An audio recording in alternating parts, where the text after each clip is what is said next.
All right, so yeah, this is a typical survey that you might find. It's not great. I've seen worse. I've seen worse surveys in the medical education and health professions education literature. So yeah, we can make fun of this and say it's silly and not good, but there's a lot of bad stuff out there.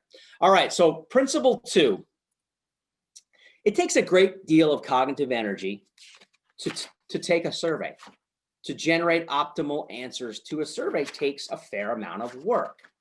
So what do I mean by that? Let's look at what that cognitive work looks like. When you take a survey, you have to do at least 4 things. And this is from a cognitive response process model perspective. First you have to read the question and understand it. So you have to comprehend what they're asking. That's step 1. Next, you have to retrieve something from long-term memory, whether it's an opinion about something, or maybe you have to remember how often you did something, right? You're retrieving something. Then you have to integrate that into a judgment, and maybe you have to estimate. So if I asked you how often you gave blood last year, maybe you don't really remember, but you know how often the blood drive comes, and so you might have to estimate. And then finally, you have to report your answer to the survey. And sometimes you'll have an answer in mind. The answer is 5.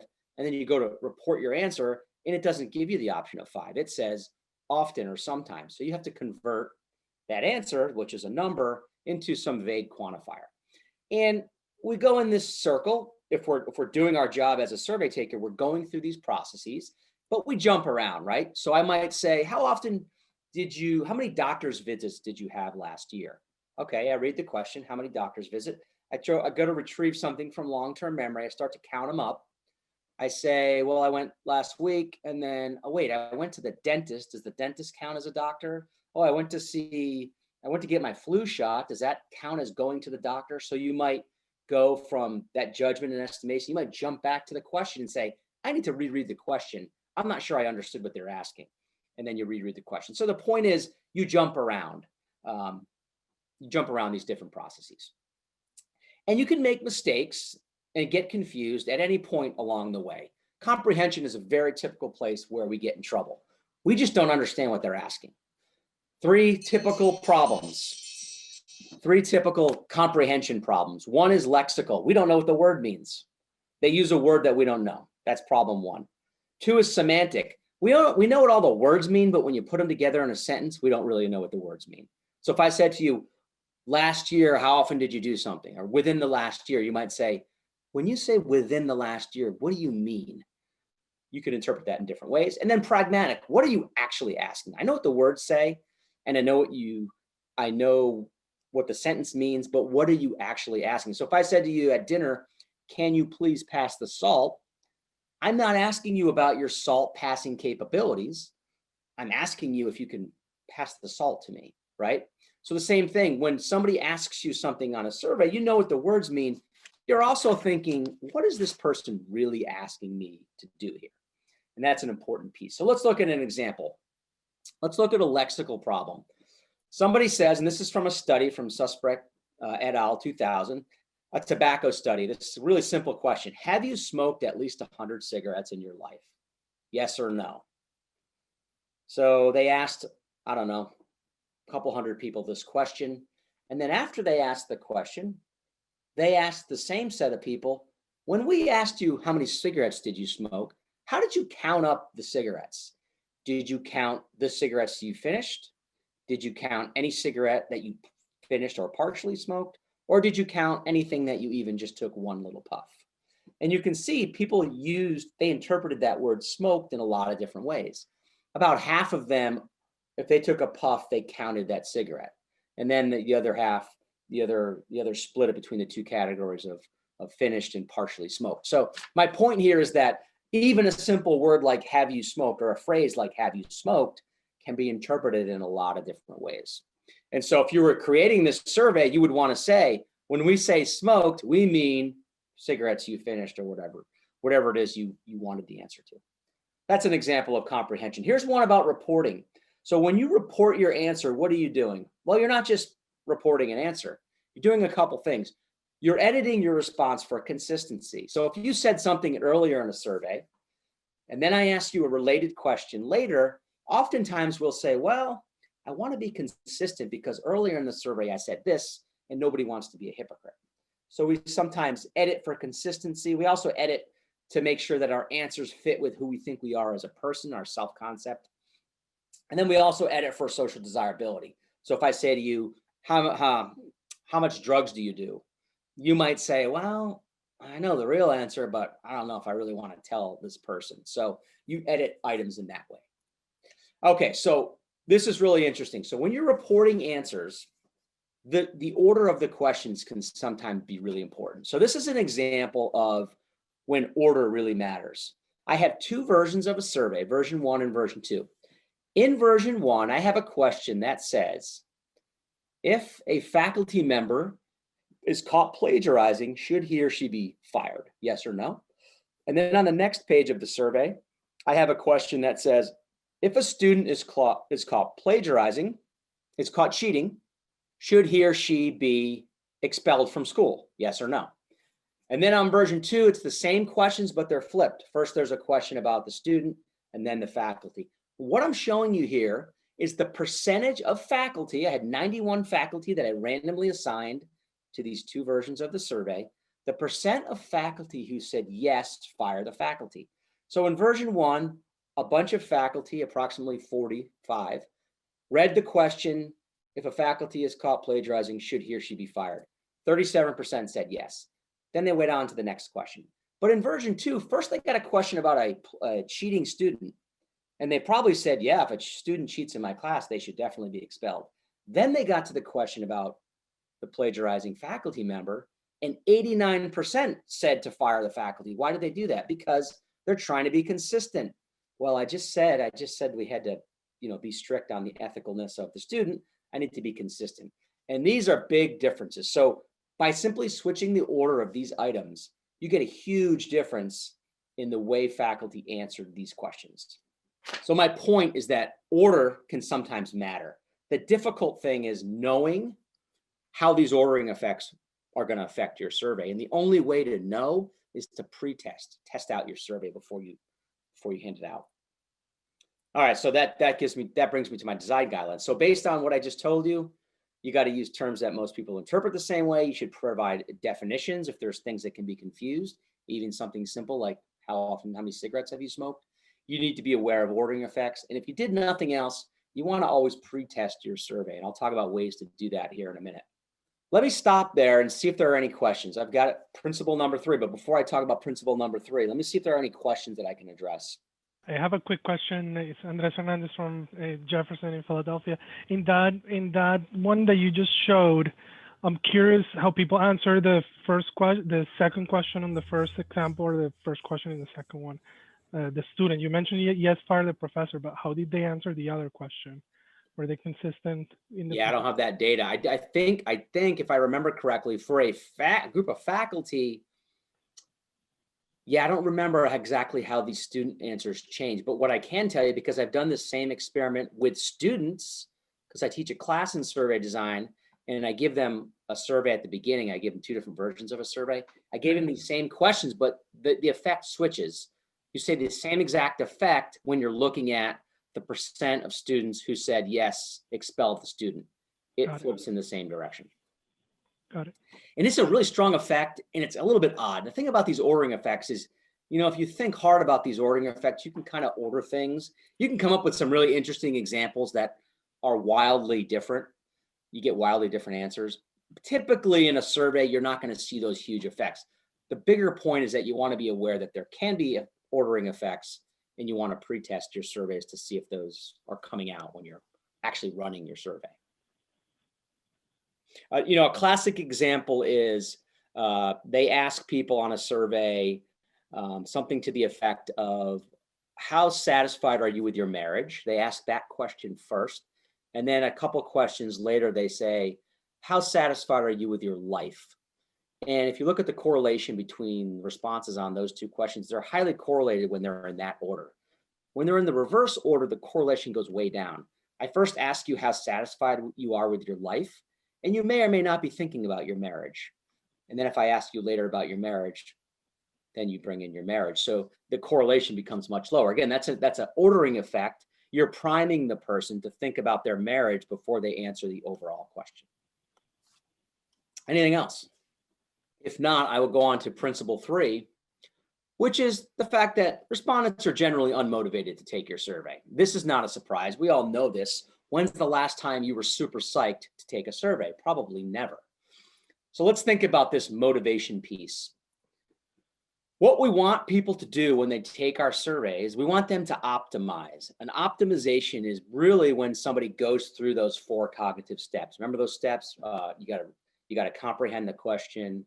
You've got to search your long-term memory. You've got to make a judgment or an estimate, and then you got to report. You want people to be thoughtful in doing that. That's optimization. But what people often do is they satisfice.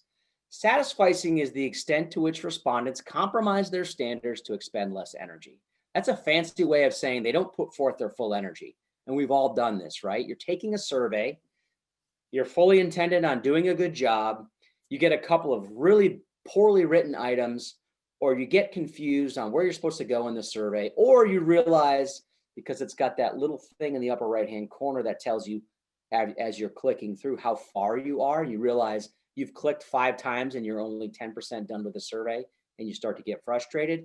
You start to satisfy. So you start to say, you know what, I'm just going to give good enough answers because I don't have all day. I'm a busy person. So it's the extent to which you don't want people to satisfy, but they often do. So here's an example of what I would call strong satisficing. This is a program director's survey where the survey designers asked them to rate their residents in these different areas. And you can see that this program director said he or she made a 3 and drew a line, and then a 3 and drew a line, analogous to when I said somebody might just circle the 3 on that fire department survey. This is satisficing. Now, is it possible that the residents a 3 on all these? Yeah, it's possible. It's not likely. This is somebody who's trying to get through the survey quickly. And oh, by the way, the survey designers made it really easy to satisfice. Look at the way they formatted it. Geez, I can just make a 3 and draw a line. So in some ways, it's not a very well-designed survey. In some ways, it's the survey designer's fault here because of the way they designed this. But that's an example of satisficing. So if we want to know whether or not somebody's satisficing, we can use this simple equation. This is the only math we're going to do tonight.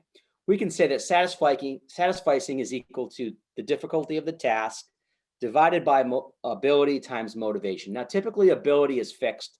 We can't do anything about the ability of our respondents. Typically in our world, medical education, health professions, healthcare, oftentimes the ability is pretty high if we're dealing with students and residents. So ability is high, satisficing tends to be low, but it's fixed. We can't change ability. Task difficulty we can change. We want to make the task as easy as we can. So we lower task difficulty, we lower satisficing. We make it easy for people to get through the survey. We make those items really clear and understandable, satisficing goes down. We make the task difficult, you don't know what they're asking, you don't know where you're supposed to go on the survey, boom, satisficing goes up. And then motivation. We increase motivation to take the survey, satisficing goes down. So how do we affect motivation? 3 good ways to think about motivation: rewards, costs, and trust. What's the reward to the student, to the resident, to the respondent for taking your survey? Usually very little. Usually the only reward is you're helping somebody out. Sometimes we give them a gift card or something, so that could be a reward. How about cost? Well, the cost is the time it takes to take the survey. So we want to keep costs low. We keep costs low, we keep motivation high. So that goes to keeping your survey short and easy to get through. And then finally, trust. We want to increase trust. We increase trust, we increase motivation. How do you increase trust?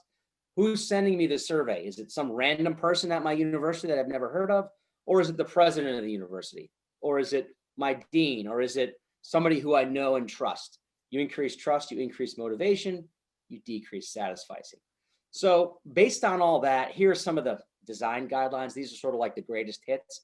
If you're going to try to decrease satisficing and increase optimization, you want to do these kind of things. And I circle make it short and sweet, because I would say if you did nothing else, shorter is almost always better when it comes to surveys. And there's other things you can do. Show positive regard. Treat your respondents with respect. Say please and thank you. Simple stuff.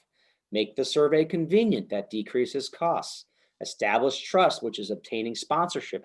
Have somebody that they're going to know sponsor the survey, make the task appear important. If you hand somebody a survey on a piece of scratch paper with torn edges, that doesn't look like a very important task. They're probably not going to take it seriously. So any questions on this? Let me say that the most common question I get is, how long can my survey be? So what's the maximum length that it can be? That's the most common thing I've heard. And the answer to that is it depends, because it's all dependent on motivation, right?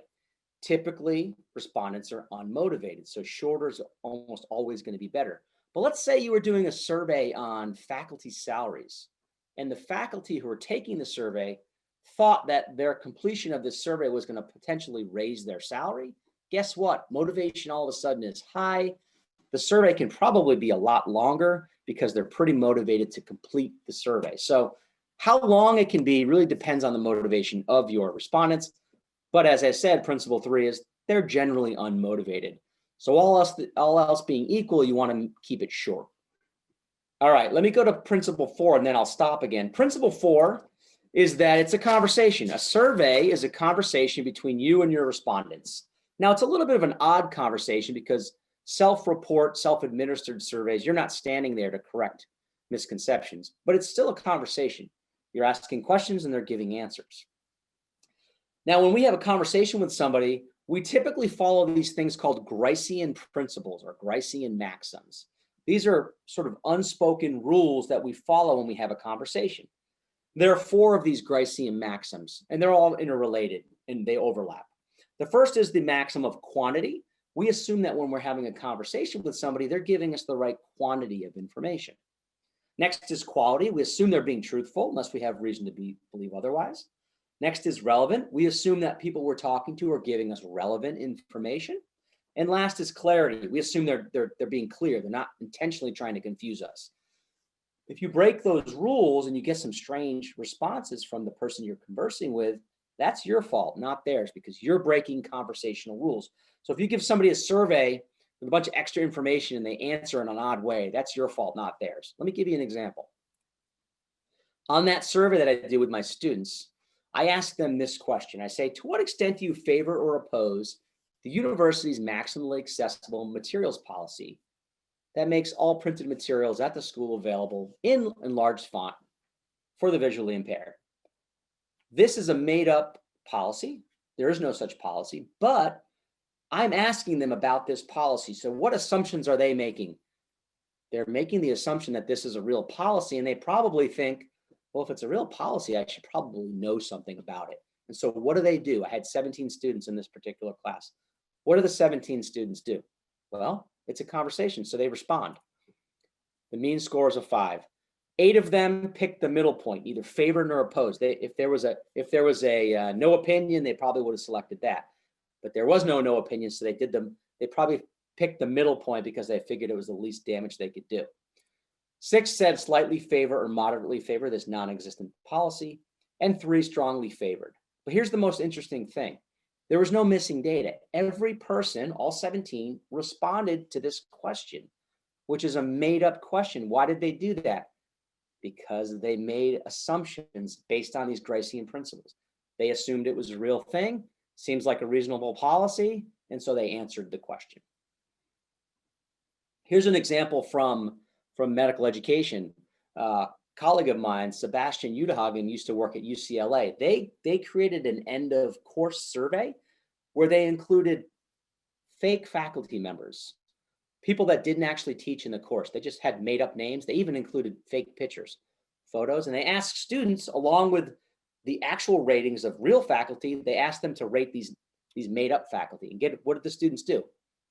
They rated the faculty. And their point in the paper was, look, they'll rate people that don't even exist. This is crazy. We shouldn't trust these surveys.